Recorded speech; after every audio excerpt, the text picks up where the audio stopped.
Merci beaucoup Pascal de nous recevoir à la Chanvrière. Donc on est pour le 6e live de la filière chanvre. Aujourd'hui, tu vas nous parler de textile de chanvre. Est-ce que déjà tu peux nous dire un peu quel est ton parcours ? Merci Nathalie. Oui, je suis donc Pascal Mortoir, je suis le directeur général de la Chanvrière depuis 2016. J'ai un parcours qui n'est pas forcément dans les fibres, mais plutôt globalement dans l'agroalimentaire. Après des études agricoles, le bac D' à l'époque, j'ai mal tourné. J'ai fait une école supérieure de commerce, c'est une grande école, et après un DESS en économie internationale. Et j'ai travaillé dans différents groupes, que ce soit Unilever, Danone ou d'autres grands groupes laitiers et coopératives laitières. Voilà. Et j'ai rejoint la Chanvrière pour mener à bien quelques missions importantes depuis 2016. Est-ce que tu peux nous faire un profil de la Chanvrière de l'Aube ?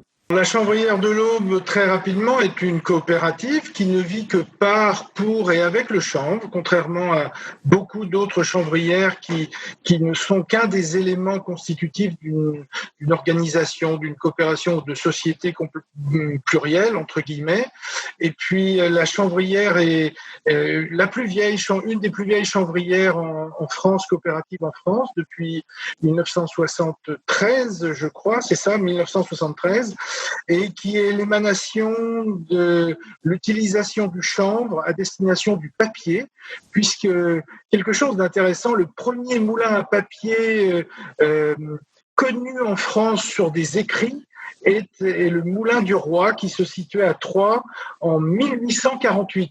Donc depuis 1848, la ville de Troyes a été connue pour le papier. Il y avait une grande société qui s'appelait Bolloré à l'époque. Et un de nos présidents voulait nager dans la Seine et donc avait demandé à ce qu'on diminue la charge de pollution de la Seine. Et donc, le chanvre était processé sans être défibré et la chanvrière a été précurseur et a amené des fibres de chanvre processées pour diminuer la charge de contamination rejetée dans l'eau. Voilà la naissance de la Chanvrière. Aujourd'hui, la Chanvrière, c'est le numéro 1 français du chanvre avec un peu plus de 50% de part de marché. Le numéro 1 européen avec environ 30% de part de marché. Et on va planter et récolter cette année aux alentours de 9400 hectares. Et on est en croissance continue depuis les 4 ou 5 dernières années. Est-ce que tu peux nous expliquer pourquoi le textile de chanvre a disparu en Europe ? Il était une fois. Le textile de chanvre est un produit absolument fabuleux puisque on le retrouve entre guillemets dans des tombes japonaises ou chinoises vers 5000 ou 6000 avant Jésus-Christ. Donc le chanvre a été tout de suite identifié par l'être humain comme un produit absolument fabuleux dont on pouvait se nourrir d'une part, faut pas oublier la graine, mais dont on pouvait aussi utiliser la fibre pour plein de raisons. La première raison, c'est que ça servait aux arcs, ça servait aussi comme un lien extrêmement puissant. Je rappelle juste au passage que la fibre de chanvre est sans doute la fibre végétale dans notre règne vivant, la fibre végétale la plus solide. La deuxième chose, c'est qu'il était bien plus facile d'aller cueillir le chanvre et se servir de ces fibres pour se vêtir ou pour coudre, plutôt que d'aller chasser le lion aux dents de sabre. C'était sans doute moins dangereux. Donc ça, c'est l'utilisation primaire de la fibre de chanvre. Et puis, l'homme s'en est servi tout au long de sa vie, jusqu'à d'une manière extrêmement intense, pendant les guerres napoléoniennes, par exemple. Juste une anecdote. Pourquoi Napoléon est allé en Russie ? Pas pour s'asseoir dans le trône du tsar pendant 4 heures, mais simplement pour barrer la route, comme il y avait le blocus international, pour barrer la route aux exportations de chanvre russe vers l'Angleterre, et l'Angleterre se servait du chanvre pour armer ses bateaux. Chaque bateau anglais et français d'ailleurs avait environ 50 tonnes de cordage de chanvre et une dizaine de tonnes de voiles de chanvre. Et donc Napoléon est allé barrer la route en réalité à la fourniture de ce matériau extrêmement précieux à l'époque pour conforter la présence de la France dans le blocus continental, par exemple. Et donc, l'homme a utilisé le chanvre régulièrement dans toutes ses activités pour se vêtir, pour transporter, pour porter, pour se mouvoir sur les mers. Et tout ça s'est arrêté avec un coup de frein rapide qui a eu lieu au moment de la Deuxième Guerre mondiale. Sans faire trop d'histoire, la Deuxième Guerre mondiale a eu un moment important, bien évidemment l'invasion, le débarquement et Yalta. Et les Américains à Yalta ont, d'un point de vue économique, discuté des choses avec les Européens en disant deux choses essentielles. On a une petite société qui s'appelle Dupont de Nemours qui vient de déposer un brevet sur le polyester. Vous allez voir, ça va bien se passer. Et donc, quand les Américains ont débarqué, chaque GI savait dans son dos trois choses essentielles à la civilisation. C'est une plaisanterie, bien évidemment. Le chewing-gum Brickless, le Coca-Cola et une paire de bas qu'on donnait aux femmes françaises qui en avaient été totalement dépourvues pendant 5 ans. Et la deuxième chose, c'est qu'il fallait bien utiliser les militaires américains, surtout les militaires noirs américains qui rentraient au pays après la guerre. Et donc, on les a remis très vite dans les champs de coton, dans le sud des États-Unis. Et c'est pour ça aussi que le coton a subi un essor absolument incroyable. Et aujourd'hui encore, 47 ou 48% du business mondial du coton est dans les mains de 7 à 8 sociétés américaines. Voilà, donc on ne peut pas échapper à l'histoire, même si elle est écrite par les États-Unis, que j'adore par ailleurs. On peut préciser aussi que dans les billets de banque, avant, il y avait de la fibre de chanvre. Ah, ça, c'est encore une autre histoire. Oui, bien sûr. Avant même de parler de billets de banque, il faut savoir que même la Constitution américaine est écrite sur un papier de chanvre et que le chanvre a été le premier papier utilisé. Les fibres de chanvre ont été une source de fabrication du papier. Ça a été le premier papier utilisé par Gutenberg pour imprimer la Bible, un petit bouquin qui s'édite encore. La ville de Troyes a été aussi le premier moulin à papier, et ce moulin à papier a fait des émules, et ce qui a fait le papier à cigarette. Juste pour une histoire comme ça, la chanvrière de l'Aube, la chanvrière qui est à Bar-sur-Aube aujourd'hui et qui sera à Saint-Lié demain, est le leader mondial sur la fourniture des fibres à destination du papier à cigarette. On représente 75% des papiers à cigarettes mondiaux fournis par des fibres de la chanvrière. Est-ce que maintenant tu peux nous expliquer un peu quels sont les atouts de la fibre de chanvre dans le textile ? Parmi ses premiers atouts, c'est donc ce que je disais tout à l'heure, c'est sa solidité. C'est-à-dire que c'est une fibre extrêmement résistante, naturellement résistante.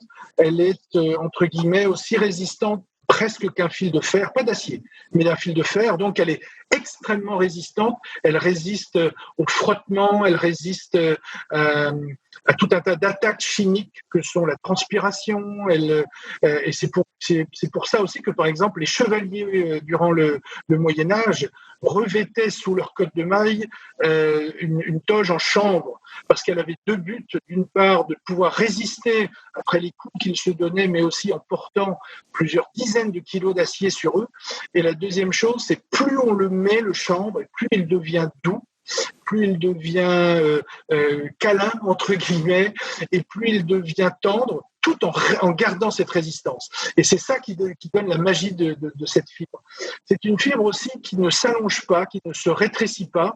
Donc, quand on le passe à la machine à laver, il reste exactement tel que vous l'avez mis avant. Et c'est une fibre qui, quand elle est mouillée, est encore plus résistante. Donc ça, c'est simplement des propriétés mécaniques qui font que par exemple, elle a servi à vêtir beaucoup de nos marins dans les siècles précédents, les siècles passés. Outre faire les filets de pêche, ils faisaient aussi cette tenue rouge ou cette vareuse que portaient les marins parce qu'elle est extrêmement solide. Elle est extrêmement solide à l'eau. C'est aussi des fibres, comme je le disais, d'une très grande douceur. Le chanvre ne se livre pas facilement, mais et nous le défibrons d'une manière absolument mécanique et naturelle, sans aucun ajout de chimie ou d'eau.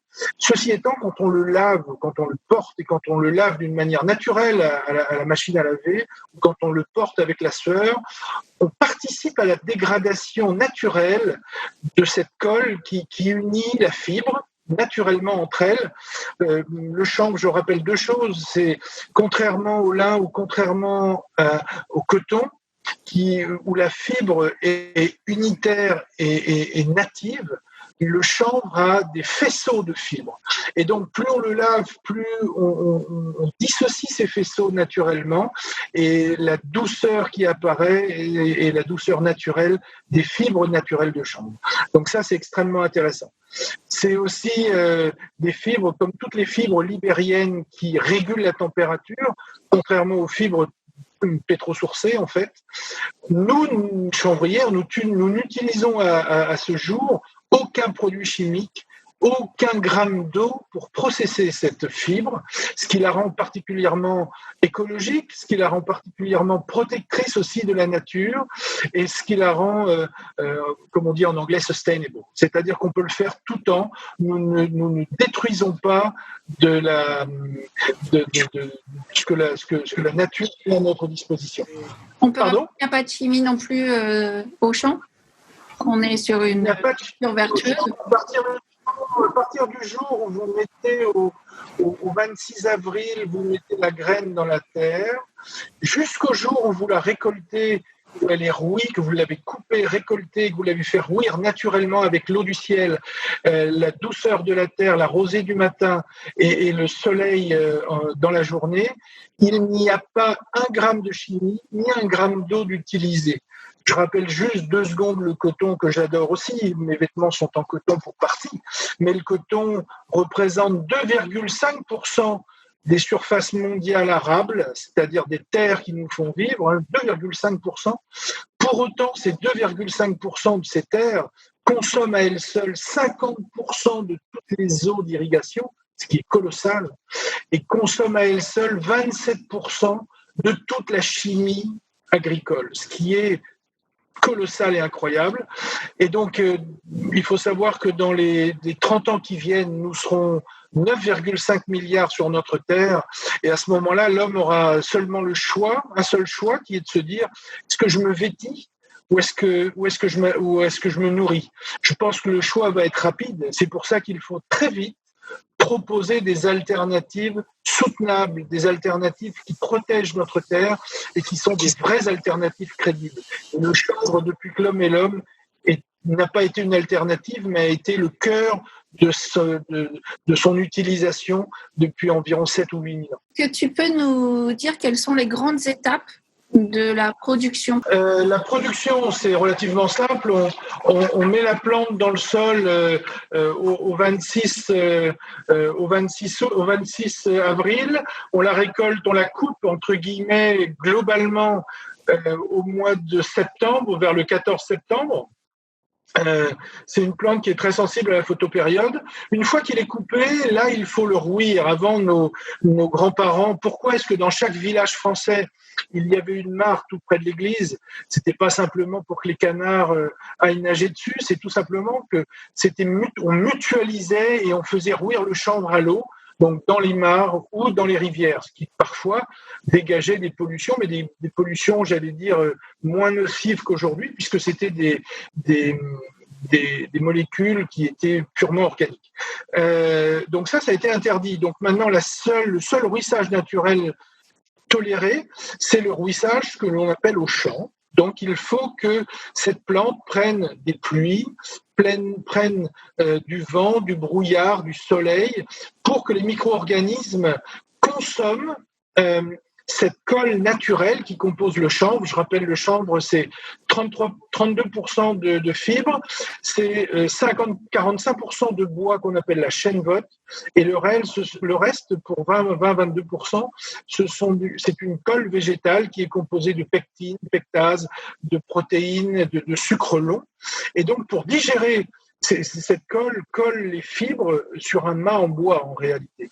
Et donc pour dissocier tout ça, les micro-organismes, les champignons, les enzymes sont très sensibles à l'humidité et aux effets du soleil.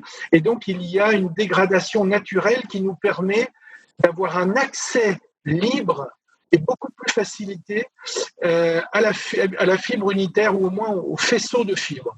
Et donc, une fois qu'on a ce faisceau de fibres, on défibre la plante et on essaye ce que je vais dire est un peu triste parce que la plante en elle-même est absolument fabuleuse. Mais sous la contrainte technique aujourd'hui, nous sommes obligés de la transformer ou de transformer les fibres pour que ça puisse rentrer dans les contraintes technologiques qui existent dans le monde aujourd'hui. Et une des contraintes, c'est de dire on utilise deux choses pour faire des habits aujourd'hui, soit du coton, soit du polyester, ou soit de la laine. Donc, une des premières tactiques, entre guillemets, c'est de transformer la fibre de chanvre en fibre de coton. Et donc, je vous fais voir, par exemple, nous avons des fibres dites cotonisées, qui sont en réalité des fibres de chanvre que nous avons adaptées ou que nous fabriquons comme si c'était du coton. Donc, on déstructure un peu le chanvre et on le transforme en coton ou en fibre de coton, avec les mêmes caractéristiques que la fibre de coton, mais ça reste du chanvre, bien évidemment. Et une fois qu'on a fait ça, on les porte aux filateurs. Les filateurs essayent de faire du fil avec. Les filateurs le proposent au tisseur. Le tisseur fait des essais de tissage sur ses métiers à tisser. Puis, le filateur fait des collections. On parle au service marketing qui dit tiens, ça peut être intéressant et on peut promouvoir un certain nombre de valeurs, des valeurs sociétales, des valeurs de robustesse, des valeurs économiques, des valeurs d'équité. Le marketeur fait des essais. Les essais sont validés ou pas, y compris économiques. Une fois que c'est validé, ça rentre dans une collection. Donc, ce qu'on appelle en marketing le time to market est très long. C'est entre 3 et 4 ans, ce qui nécessite de suivre les projets, de relancer, de communiquer et surtout de faire connaître le chanvre que les gens et que la population connaissait auparavant et qu'on connaît aujourd'hui pour des raisons plutôt récréative qu'utilitaire et textile. Donc, il est très important de dire que le chanvre que la chanvrière utilise est le seul chanvre utilisable dans le textile, c'est le Cannabis sativae qui, lui, ne possède aucune propriété récréative. Est-ce que tu peux nous dire s'il y a besoin de réinventer quelque chose aujourd'hui au niveau du textile de chanvre? Alors, je vais vous faire part de nos trois stratégies à nous, chanvrières. Et oui, il faut d'abord se réinventer, souvent, et il faut réinventer des choses. La chanvrière a mis en place 3 stratégies pour aborder le chanvre. La première stratégie, c'est d'essayer d'adapter la fibre de chanvre, comme je vous l'ai fait voir, en fibre de coton. La deuxième stratégie, c'est d'essayer d'adapter la fibre de chanvre comme comme la laine en réalité, parce que le deuxième matériau naturel traité dans le monde, c'est la laine. Donc, le coton dans un premier temps, puis la laine. Donc, nous donnons naissance à ce genre de produits qui s'appellent des rubans qui sont cardés et peignés et qui sont traités après sur des machines à tisser, qui sont des machines à tisser qui traitent la laine. Donc, et avec cette technologie, on peut faire des fils qui sont aujourd'hui 100% chanvre, alors que quand c'est du coton, c'est seulement entre 20, 30%, 40% de chanvre à l'intérieur. Et nous sommes en train de réinventer, nous ne sommes pas les seuls, mais nous sommes en train de réinventer la fibre pour s'apparenter à de la fibre comment pourrais-je exprimer les choses, de la fibre de lin. C'est-à-dire qu'il existe aussi aujourd'hui dans le monde des métiers à tisser ou des outils capables de tisser le lin. Et donc notre but, c'est de, entre guillemets, adapter la fibre de chanvre qui est bien plus longue et bien plus belle, mais en fibre de lin pour qu'elle rentre sur les outils, les métiers à tisser de lin, parce que cet outillage industriel est extrêmement structurant. Et donc, notre travail, c'est un travail de déstructuration du chanvre, mais aussi d'adaptation de cette fibre à des fibres utilisées aussi aujourd'hui. Avant la Deuxième Guerre mondiale, il y avait des métiers à tisser le chanvre partout dans le monde et ils ont été complètement perdus. Donc, il faut se réinventer nous-mêmes, c'est-à-dire réinventer un savoir-faire, ça c'est très compliqué, et réinventer aussi des outils. et réinventer des outils. On ne peut pas le faire, nous, chambrières seuls. C'est l'occasion de discussions comme ça entre nous. C'est aussi de dire, aidons-nous tous, chassons en meute et réinventons des outils, réinventons des process, remettons aussi en France en utilisation certaines technologies qui sont, sinon perdues, peut-être écartées. La France était un des pays très en avance sur l'utilisation du chanvre avant. Est-ce que tu peux nous donner un peu ta vision à l'international du textile de chanvre ? Alors aujourd'hui, les grandes marques internationales sont à la recherche de 2 ou 3 choses. Je vous ai dit que je venais de l'agroalimentaire, donc il y a un proverbe qui dit « on est ce que l'on mange à la molécule près ». Mais il y a aussi une deuxième chose au niveau, j'allais presque dire psychologique ou psychanalytique, on ne va pas faire de psychanalyse aujourd'hui autour du forum, mais quand on sait ce que l'on porte, quand on sait d'où viennent les choses qui nous constituent, on redonne du sens à sa vie. Et les grandes marques aujourd'hui sont en quête de sens, sont en quête de plusieurs sortes de sens. Le premier sens, c'est un sens plutôt sociétal, c'est-à-dire de refaire coller l'utilisation, les valeurs de la marque aux valeurs fondamentales de la société, que sont la répétabilité, que sont la protection de celui qui utilise la marque, mais la protection aussi de la nature, une certaine notion de robustesse. La consommation éphémère est en train de s'estomper pour une consommation durable, et ce sont des valeurs sociétales que les marques cherchent à avoir à l'intérieur de leurs produits. Ça, c'est la première chose. Et la deuxième chose, et ils ont raison, les marques ne veulent faire aucun compromis économique, c'est-à-dire je veux avoir le meilleur à des prix raisonnables, parce que le meilleur ne doit pas être réservé qu'à ceux qui ont seulement le plus grand nombre d'argent ou les plus grandes facilités à l'acquérir, mais à monsieur tout le monde. Donc il faut rentrer dans des produits de core business. Et la deuxième chose, les marques aussi ne veulent faire aucun compromis sur la solidité, sur la beauté et sur le côté agréable à utiliser le produit final, que ce soit quand on s'assoit dans son sofa sur un super coussin en chambre, ou quand on met son t-shirt, ou qu'on porte son habit de pluie en chambre. Donc, voilà les 2 valeurs fondamentales que les marques veulent préserver, et elles ont raison. Et ça tombe bien, parce que ce sont les 2 grandes valeurs essentielles qui sont propres aux chambres, une valeur sociétale, une valeur de durabilité, une valeur écologique. Et ça, je veux vraiment le dire, la chambrière en particulier, nous nous battons pour être compétitifs. C'est pas parce qu'on fait du chanvre qu'il faut que ce soit réservé à une élite. On fait du chanvre pour que ce soit consommable par tous, accessible par tous, et que tout le monde puisse profiter de ce produit tout à fait intéressant. Est-ce que tu peux nous expliquer un peu le jeu d'acteurs à l'international, entre autres les filateurs chinois ? Par exemple, comment ils se positionnent aujourd'hui sur le chanvre ? Je ne vais pas vous faire un cours d'économie mondiale sur la fibre, mais il y a des choses très intéressantes à dire. Depuis 30 ans, 40 ans, la Chine et le sud-est asiatique, globalement, est devenue l'usine du monde parce qu'on payait moins cher les employés, tout simplement, qu'en Europe ou aux États-Unis. Et donc, et puis, on utilisait un très grand nombre de main-d'œuvre humaine. L'industrie textile, c'est très connu. Les textiles du Nord ou ailleurs en France étaient un très grand consommateur de temps humain.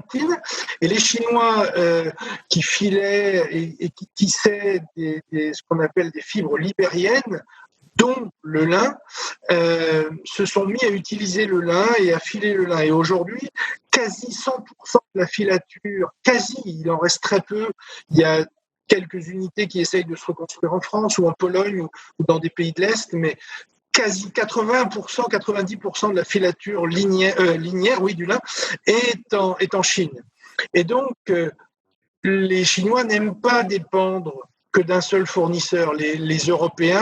Et donc, pour s'affranchir de ça, et voyant le manque de lin et l'engouement mondial et l'engouement des marques pour ces fibres libériennes, les Chinois ont cherché des alternatives. Et il n'y en a pas 36, il y a le coton, mais qui est dans la main des grandes industries américaines, indiennes ou pakistanaises.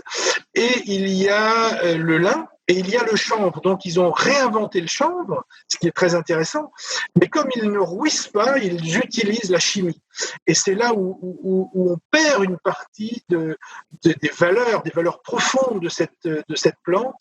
Si on utilise de la chimie alors que c'est une plante avec tant d'atouts positifs pour l'écologie, on dévoie un petit peu la finalité de l'utilisation. Et c'est là où nous, Européens et nous, Français, la chanvrière, nous pouvons mettre au point, nous avons mis au point de la fibre cotonisée sans eau et sans chimie.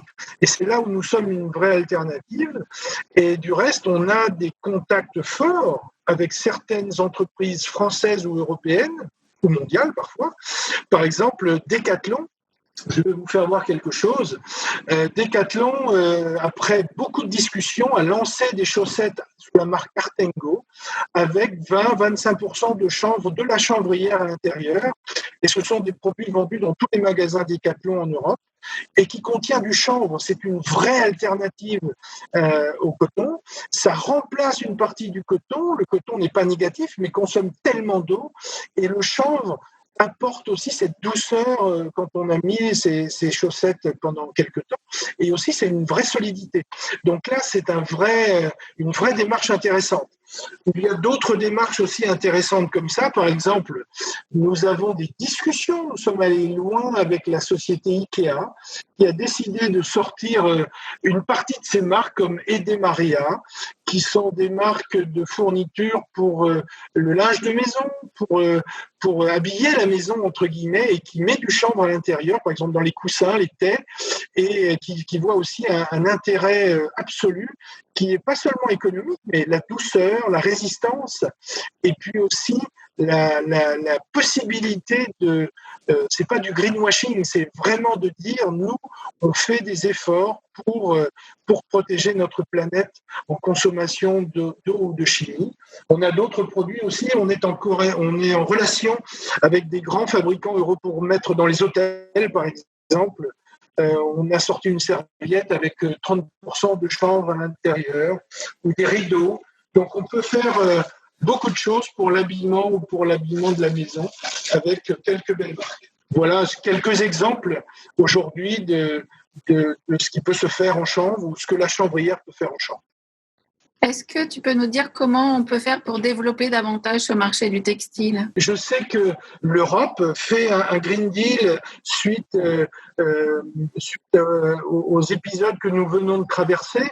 Remettons le chanvre dedans. Ça peut être gagnant-gagnant pour nous, pour nos territoires. Et puis, il y a aussi la France qui vient de lancer ce qu'on appelle le plan de relance.